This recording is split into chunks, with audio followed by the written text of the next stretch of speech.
When you get out of survival mode, your team is going to benefit greatly. And today we're going to talk about how they're going to benefit when you plan your way and get your way out of survival mode. Welcome to the Surviving to Thriving podcast that helps women leaders in nonprofits get out of survival mode and thrive in both leadership and life.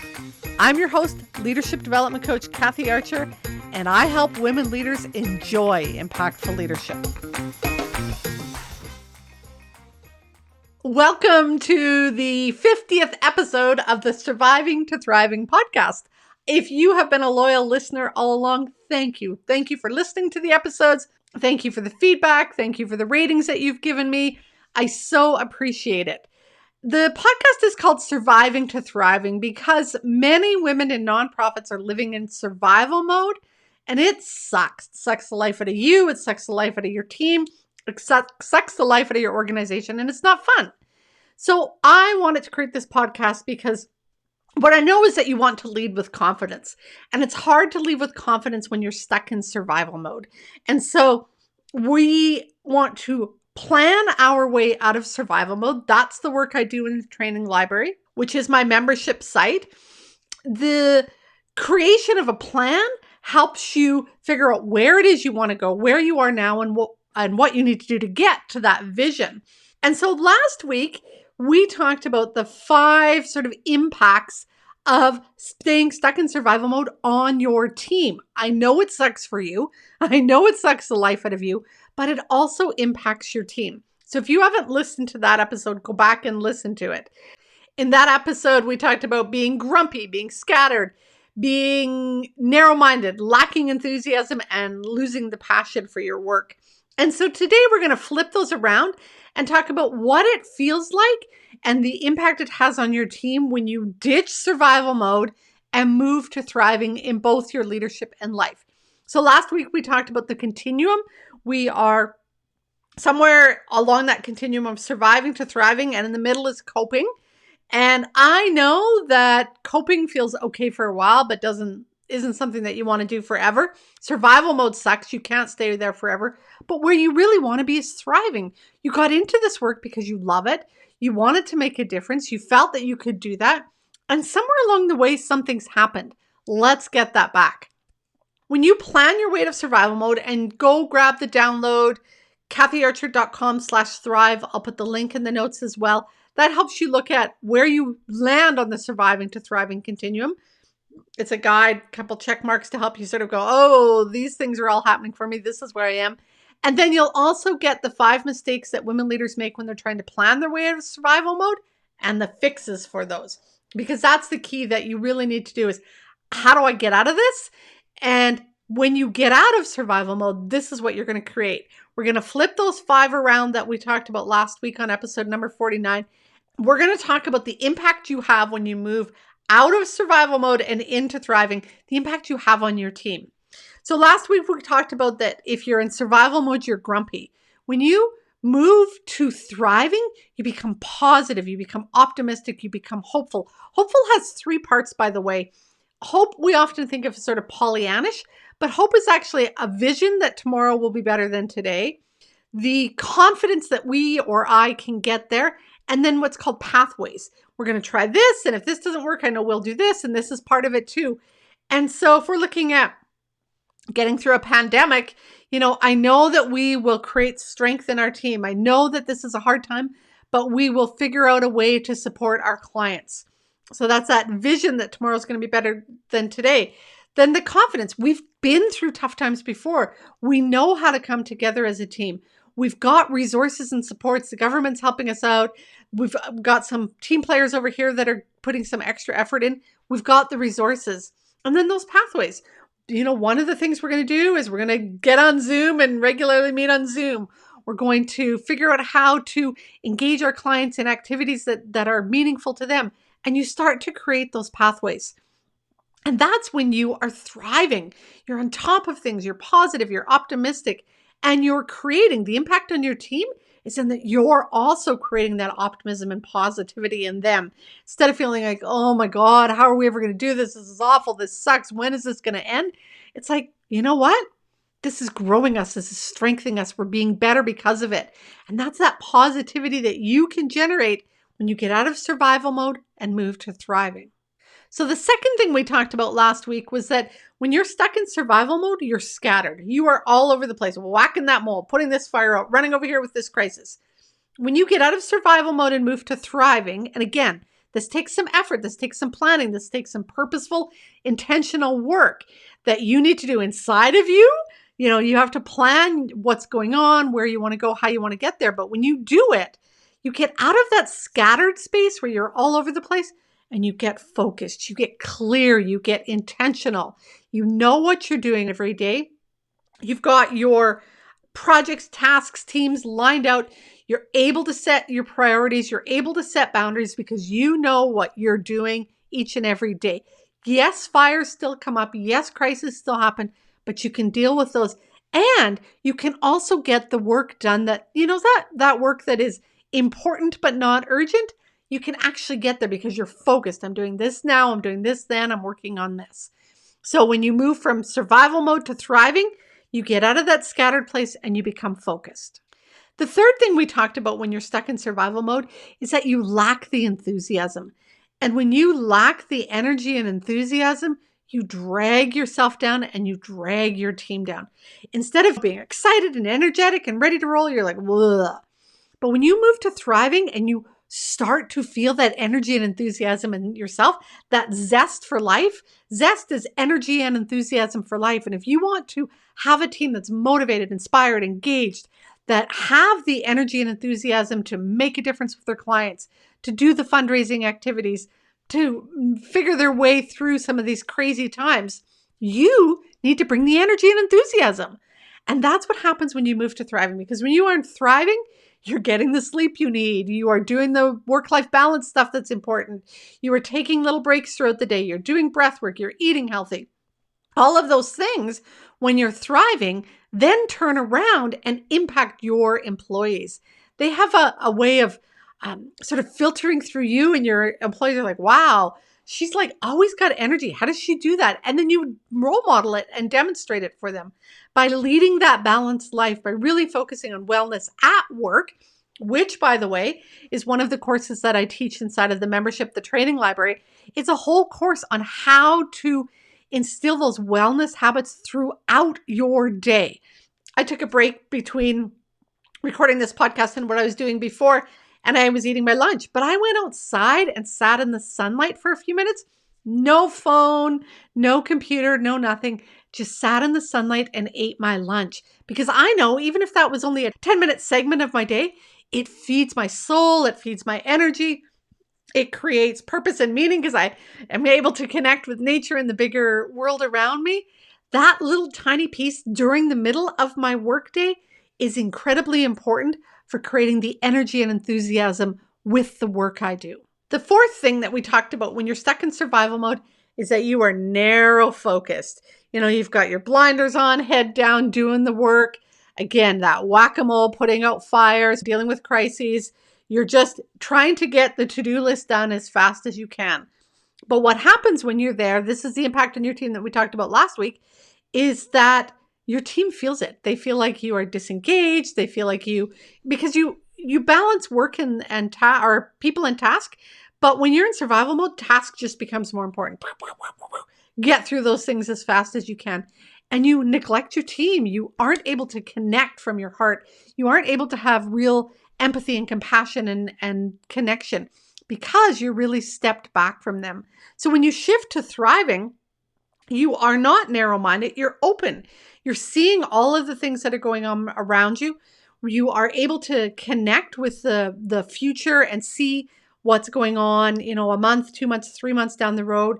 You're able to help your team understand what we're doing today and how it connects with that project down the road, or this work that we're doing and is connected to these goals that we set, or this part of the contract that we have. So you're able to open up and see risks and things that are happening sort of around you, so that you're better able to engage with your staff. You're better able to take your program and organization forward.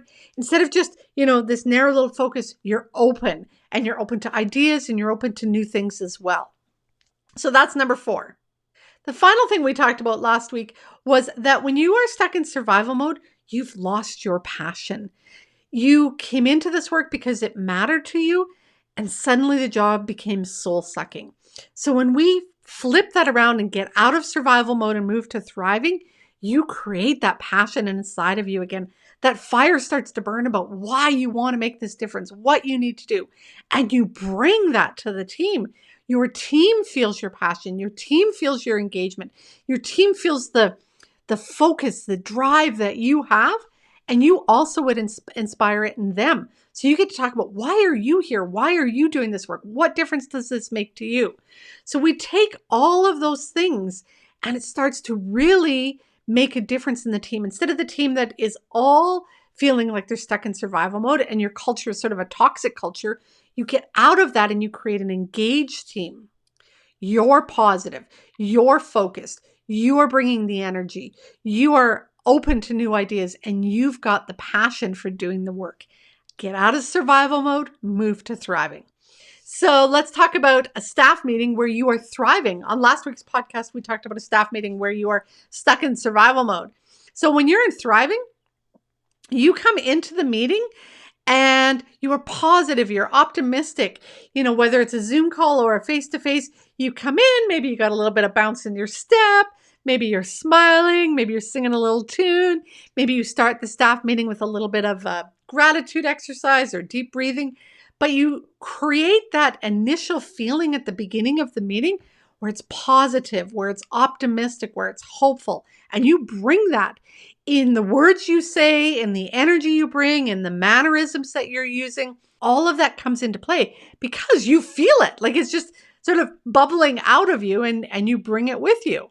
The second thing that you bring is that you're focused. You've got your agenda ready. You know what you're talking about. You're prepared. You've brought the things that you need to work on, that you need to report on. You know what other people are reporting on. You've got them scheduled in.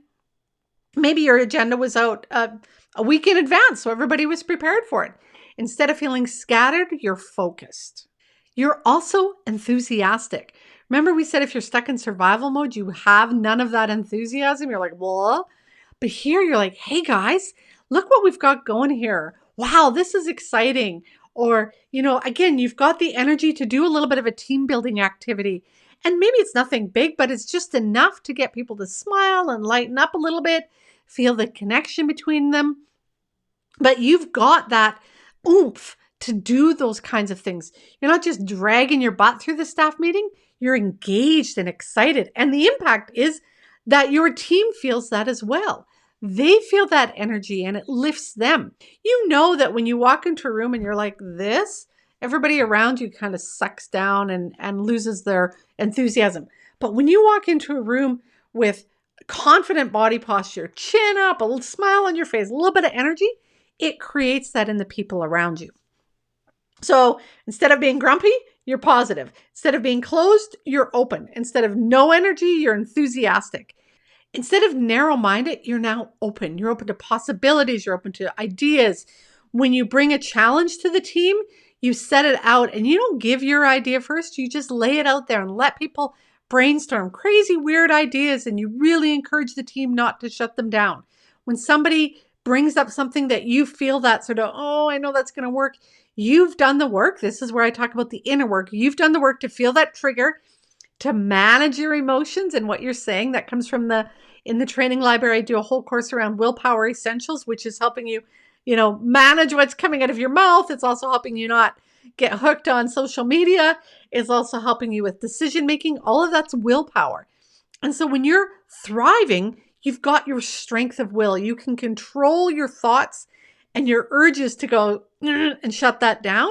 And you stay open, you stay engaged, you stay curious because you're thriving. Again, you've got that positivity, that energy. So positive, enthusiastic, open, focused. And then the last one is passionate. Your soul, your livelihood is being fed again by the work. You feel connected to it, a deep connection, a heartfelt connection. You feel that connection to the people around you. You care, you have empathy, you have compassion. You feel alive every day. When you're in survival mode, you're like dead, drained, exhausted, done. But when you're thriving, You feel that life again in you, and you are breathing life into the organization. You're breathing life into your employees. And that's so incredibly important for the work you do, the impact you want to make, the clients you serve, the communities you reach out to. You need to breathe life into your team, your organization, and the work you do. In order to do that, you have to create that plan. You have to do that work. I always am coming back to the inner work. You have to get clear on your values, your morals, your ethics, what hill you're going to die on. You have to understand what triggers you and learn how to manage your emotions, not shut them off, but manage them. Passion and energy and enthusiasm are emotions. We need those emotions at work. But you spend a lot of time, if you're like most women, trying to shut those off and leave them at the door. No, no, no. We don't want you to leave your emotions at the door. We want you to manage your emotions. That's what composure is. We want your passion and your fire and your energy and your enthusiasm and your positivity and your creativity. We want all of those emotions. We also need your concern and your frustration and your anger, but we need them managed. You have to look at, how am I expressing my frustration when an employee does something wrong? Because you still want to grow them, develop them, engage them. You don't want to shut them down. And that's what I mean by the inner work. Some people call this soft skills. Some people call it personal development. I call it becoming a great leader. Becoming a great leader starts with you doing the inner work. And that's what's going to get you out of survival mode. If you are tired of survival mode, if you are tired of being stuck there, feeling like the energy in your team is drained, perhaps toxic, lots going on, it starts with you. And you have to create that plan, figure out, where am I now? Where do I want to be? And what do I need to do to get there? And then you start working that plan. And it is work. I'm not going to tell you it happens overnight. That's why I created the training library, because in it, there's a whole bunch of courses that helps you to be ongoing focus on this. You know, in the training library, I have a course on coaching your team, because sometimes you're really focused on growing a few people. But I also have a course on conflict resolution and how to have some of those challenging conversations, because that's the reality of where you're at sometimes.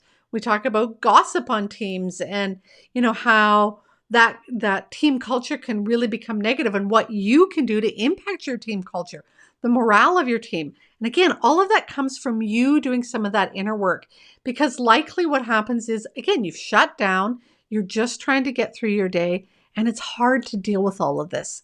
So flip it around. If you want to create an incredible team, make an incredible difference in the work you do, it starts with you. Get out of survival mode and move to thriving. Create that positivity, that excitement, energy, optimism for the work you do. Be focused on what's important. Get that important but maybe not urgent work done. Be clear on what you're working on. Be clear on what you're doing, and help your team do that as well. Be enthusiastic. You need to have energy for impact. How do you create that energy? What are you doing to feel enthusiastic and engage your team in that way? That's that enthusiasm that you need to generate. Be open. There's lots going on. And if you just shut everything down, it's going to create stagnation in your team. Be open, be curious, be mindful about all of that, and create that in your team. And then finally, do the work to bring your heart back into it. We need your passion. We need you to be doing this work that is meaningful to you, and we need you to help the people in your team do that. When you get out of survival mode and move to thriving in both your leadership and life, you will feel happier, your team will feel happier, and you will all feel more engaged. And that, my dear, is going to create that in your organization and your team, so you can all do the work that you need to do. We need your organization. We need the work you do. We need the impact you have on your clients. Starts with you. Get out of survival mode and move to thriving in both your leadership and your life. Go make the rest of your day awesome. If you found today's episode helpful, then you are going to love the training library. Many women leaders in nonprofits wish that they had a coach or a mentor to help them, but they don't believe that they or their organization can afford it. Oh, but you can. Inside of the Training Library membership site, you will not only get access to affordable and easily accessible ongoing personal and professional development training, you will also have access to a leadership coach at your fingertips. That way, when you hit those inevitable challenges that leadership will bring your way, you'll have both the resources and the support to navigate your way through them with confidence, composure, and while keeping your integrity intact. To find out more, head to kathyarcher.com/library. If you are enjoying the show, I'd love it if you could leave me a comment or a review on iTunes or wherever you listen to your podcasts. Thanks for listening. Go make the rest of your day awesome.